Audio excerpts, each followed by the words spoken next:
Hi, my name is Kishore and this is Moving Images. Why do we have these introduction scenes?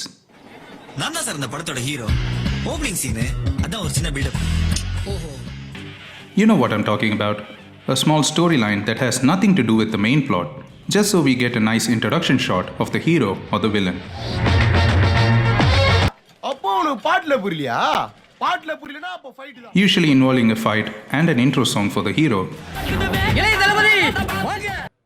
Or a ruthless scene for the villain. ஏண்டா உனக்கு விஜய் வருவாரு அஜித் வருவாருன்னு கனவரா கண்ட கனவே கண்ண புடி வர. These scenes are so generic and don't actually establish who these characters are because the characters are generic too. The hero is a good guy and the villain is a bad guy.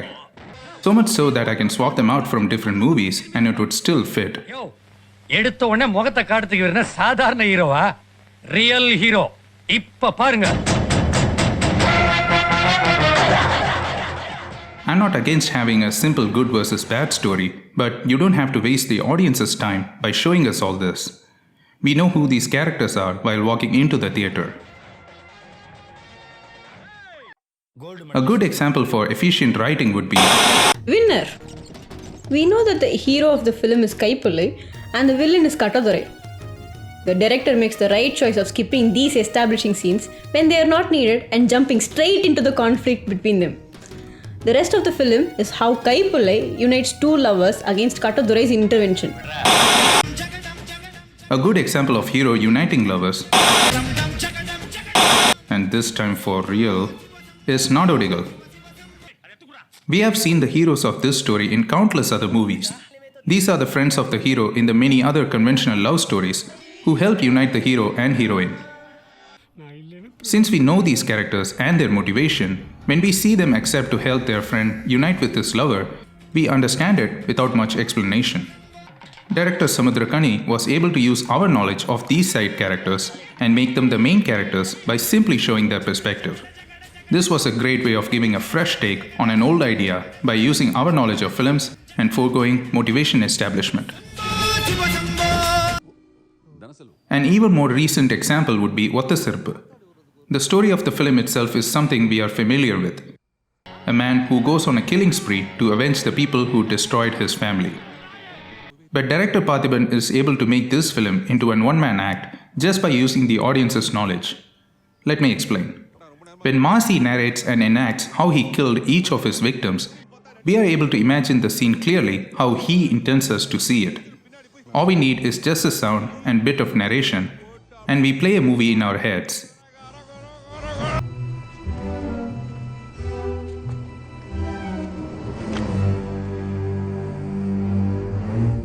அன்னைக்கும் இதே மாதிரி குரங்குல்லாவை போட்டுக்கிட்ட அந்த பேனர்களுக்கு பின்னாடி மறைஞ்சு நின்று அவனுக்காக காத்துக்கிட்டே இருந்தேன். ஹலோ ஹலோ கேக்குதா?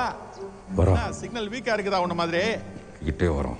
சரியா வாயில வச்சு பேசுறா, கேட்கலைங்க. ஹலோ ஹலோ செந்திலே சொல்றா என்ன matter?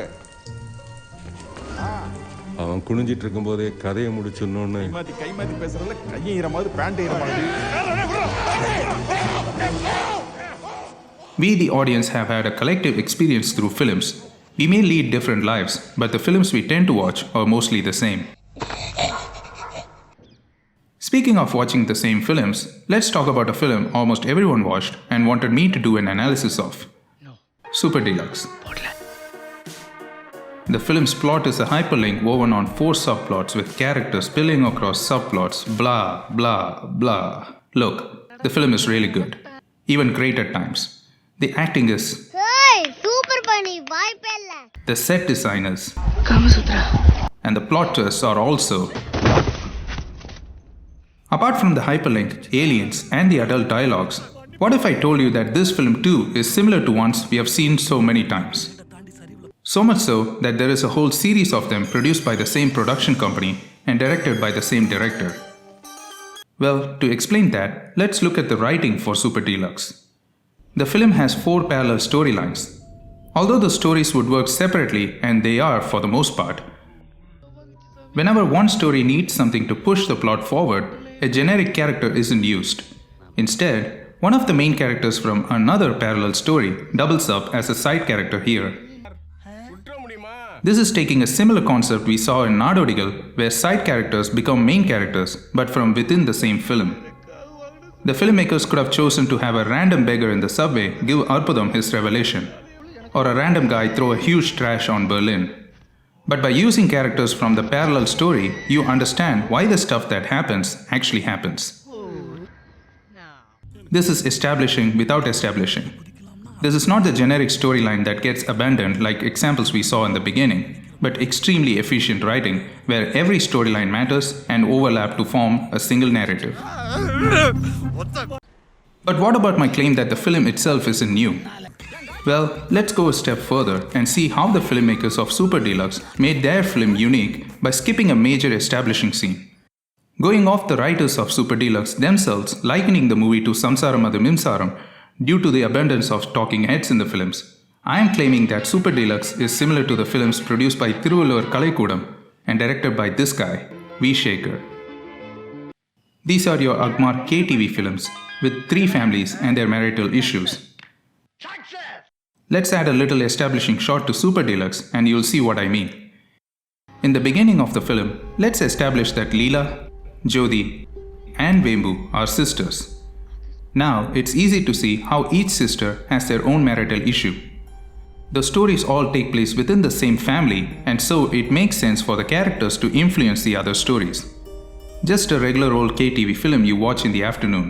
But the writers know that you watch them too, so they use that and skip the establishing scenes, giving you an unique experience. Until next time, this is Kishore signing off saying, தம்பி நடந்தது நடந்து போச்சு, விஷயம் வாந்தி வரைக்கும் வளர்ந்து போச்சு. Voice நான் சொன்னா கூட கேட்க மாட்டாங்க. ஏன்னா தலைக்கு 100 ரூபாயும் கோட்டரும் பிரியாணி வாங்கி கொடுத்து கூட்டு வந்திருக்கோம்ல. அதுக்காக லைட்டா ஒரு ஃபைட்டை தட்டி விட்டீங்களா பசங்களும் சந்தோஷப்படுவாங்க, பாக்குறவங்களும் சந்தோஷப்படுவாங்க. அவ்வளவுதான். ஐயோ, அப்ப டைம் ஆச்சு, வர சொல்லுங்க. ஜிம்பாய்ஸ்.